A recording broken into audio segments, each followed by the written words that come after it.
మనం రోజుకో టాపిక్ పైన నుండి రోజుకో టాపిక్ మనం డిస్కస్ చేద్దాం. రోజుకో టాపిక్ డిస్కస్ చేసి దానికి సంబంధించిన ప్రాక్టీస్ బిట్లు కూడా మనం డిస్కస్ చేస్తాం అన్నమాట. జాతీయ ఆదాయం, ఈరోజు మనం జాతీయ ఆదాయం గురించి ప్రస్తుతానికి మామూలుగా ప్రాక్టీస్ బిట్స్ ఉన్నాయి మన దగ్గర. ప్రాక్టీస్ బిట్స్తో టాపిక్ వైజ్గా ఒక్కో బిట్టు దాన్ని పూర్వపరాలు ఎక్స్ప్లెయిన్ చేసుకుంటూ వద్దాం అనమాట. ఫస్ట్ క్వశ్చన్ వచ్చేసి, భారతదేశంలో వ్యక్తిగత హోదాలో తొలిసారి జాతీయ ఆదాయాన్ని లెక్కించింది ఎవరు?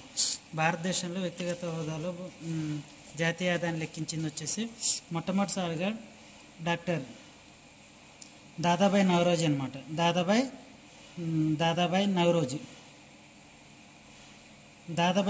గారు 1867-68లో మొట్టమొదటిసారిగా భారతదేశంలో వ్యక్తిగత హోదాలో జాతీయ ఆదాయాన్ని లెక్కించారనమాట. ఈయన 1867, 68, 69, 70 ఈ 3 సంవత్సరాల్లో జాతీయ ఆదాయాన్ని లెక్కించాడనమాట. అప్పుడు ఆ జాతీయ ఆదాయం ఎంతంటే భారతదేశ జాతీయ ఆదాయం 340 కోట్లు అనమాట. 340 కోట్లు.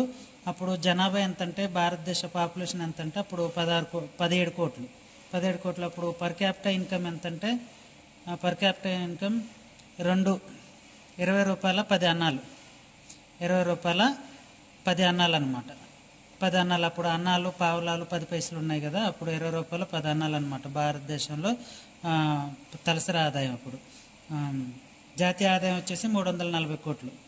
భారతదేశంలో వ్యక్తిగత హోదాలో తొలిసారి జాతీయ ఆదాయాన్ని అంచనా వేసింది మాత్రం దాదాబాయి నవరోజీ. వీళ్ళందరూ కూడా వ్యక్తిగత హోదాలో జాతీయ ఆదాయాన్ని అంచనా వేసిన వాళ్ళే, కానీ వీటిలలో తొలిసారి మొదటగా మన క్వశ్చన్ క్లియర్గా అర్థం చేసుకుని మనం ఎగ్జామ్ అటెంప్ట్ చేయాలన్నమాట. తొలిసారి ఫస్ట్ టైం జాతీయ ఆదాయాన్ని అంచనా వేసింది మాత్రం దాదాబాయి నవరోజీ అనమాట. ఇక్కడ ఫస్ట్ దానికి ఆన్సర్ మాత్రానికి Dadabhai Naoroji. Okay, poverty and an British rule in India. ఈ గ్రంథకర్త ఎవరంటే ఇంకెవరు? దాదాబాయి నవరోజీ గారు. Poverty and an British rule in India Dadabhai Naoroji గారు రాశారనమాట ఈ గ్రంథం. ఆ తర్వాత క్రింది వారిలో స్వతంత్రానికి పూర్వం జాతీయ ఆదాయ అంచనాలు రూపొందించిన వారు. జాతీయ ఆదాయాన్ని స్వతంత్రానికి ముందు చాలామంది అంచనా వేశారనమాట.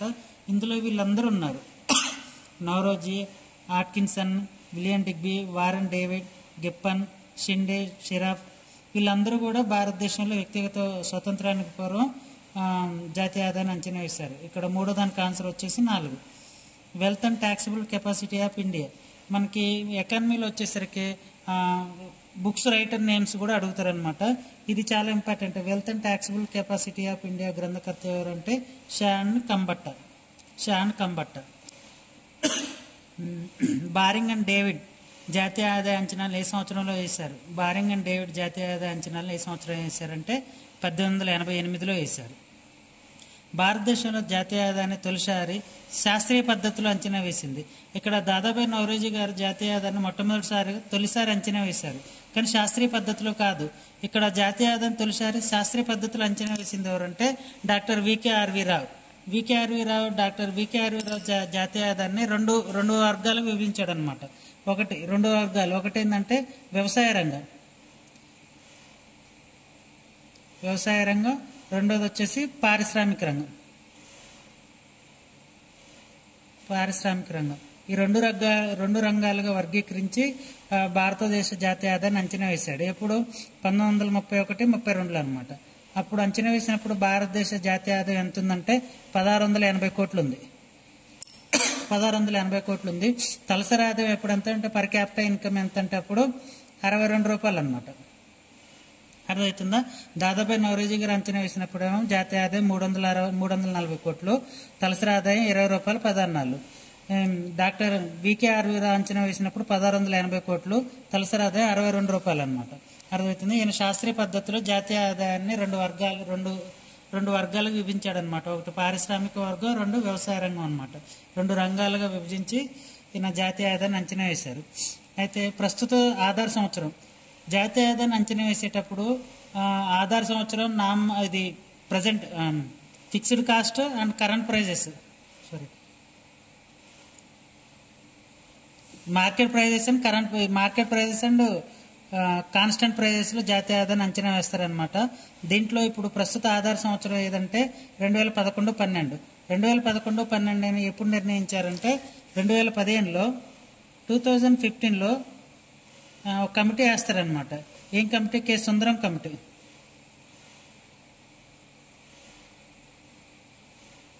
కె సుందరం కమిటీ సూచనల ఆధారంగా 2011, 2012ని ఆధార సంవత్సరంగా ప్రకటించారనమాట. ఇది సిఎస్ఓ సెంట్రల్ స్టాటిస్టికల్ ఆర్గనైజేషన్ వారు ప్రకటించిన 7వ ఆధార సంవత్సరం అనమాట. Base year, 7th base year. First base year వచ్చేసి 1948-49 ఫస్ట్ బేస్ ఇయర్. ఇది జాతీయ ఆదాయ అంచనా కమిటీ ప్రకటిస్తుంది అనమాట. సిఎస్ఓ ప్రకటించిన ఫస్ట్ బేస్ ఇయర్ ఏది వచ్చేసి 1960-61 ఫస్ట్ బేస్ ఇయర్. అలా ప్రతి ఎకనామికల్గా స్టేబుల్గా ఉన్న ఎలాంటి ప్రకృతి విపత్తులు కానీ యుద్ధాలు కానీ జరగని జాతీయ ఆదాయం మంచిగా సక్రమంగా ఉన్న ఇయర్ని ఒక బేస్ ఇయర్గా ప్రకటిస్తారనమాట. అలా కె సుందరం కమిటీ సూచనల మేరకు 2015లో 2011-12 ఆధార సంవత్సరంగా ప్రకటించారనమాట. సిఎస్ఓ ఏర్పాటైన సంవత్సరం. CSO central statistical organisation. Central statistical organisation అనేది 1951 మే 2వ తారీఖున సిఎస్ఐగా ఏర్పాటైంది. సెంట్రల్ స్టాటిస్టికల్ ఇన్స్టిట్యూట్గా ఏర్పాటైందనమాట. దీన్ని 1954లో సిఎస్ఓగా మార్చారు, సెంట్రల్ స్టాటిస్టికల్ ఆర్గనైజేషన్గా మార్చారు. ఇప్పుడు ఇది 2019 అక్టోబర్ నుండి ఎన్ఎస్ఎస్ఓ సిఎస్ఓలను కలిపి ఎన్ఎస్ఓగా national statistical ఆర్గనైజేషన్గా ఏర్పాటైందనమాట.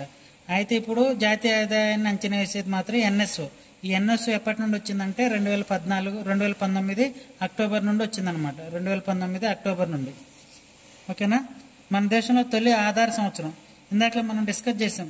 First base year 1948 and 49. ఈ ఫస్ట్ బేస్ ఇయర్ని ఎవరు ప్రకటించారనమంటే జాతీయ ఆదాయ అంచనా కమిటీ అనమాట. జాతీయ ఆదాయ అంచనా కమిటీ. ఈ కమిటీని 1949 ఆగస్టు 4వ తారీఖున వేస్తారనమాట. సెంట్రల్ గవర్నమెంట్ వేస్తుంది. అర్థమవుతుంది. ఇంకా కింద క్వశ్చన్ ఉంది చూడండి. జాతీయ ఆదాయ అంచనా కమిటీ ఏర్పాటైన సంవత్సరం.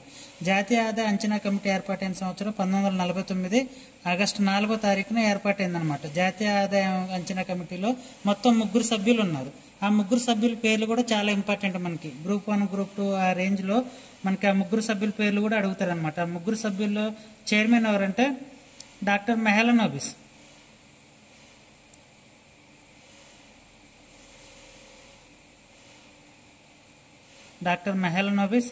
రెండవది వచ్చేసి డాక్టర్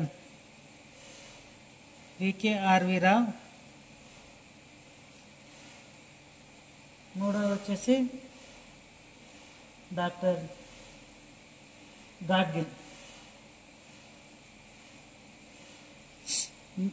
గాడ్గిల్ అనమాట. వీళ్ళు 3 కలిసి జాతీయ ఆదాయాన్ని అంచనా వేయడానికి సెంట్రల్ గవర్నమెంట్ అనేది 1949 ఆగస్టు 4వ తారీఖున ఈ ఒక కమిటీని నియమిస్తుంది అనమాట. ఈ కమిటీ 1951లో తొలి నివేదికను, 1954లో తుది నివేదికను ఇస్తుంది అనమాట. అర్థమవుతుందా? Okay, thank you friends.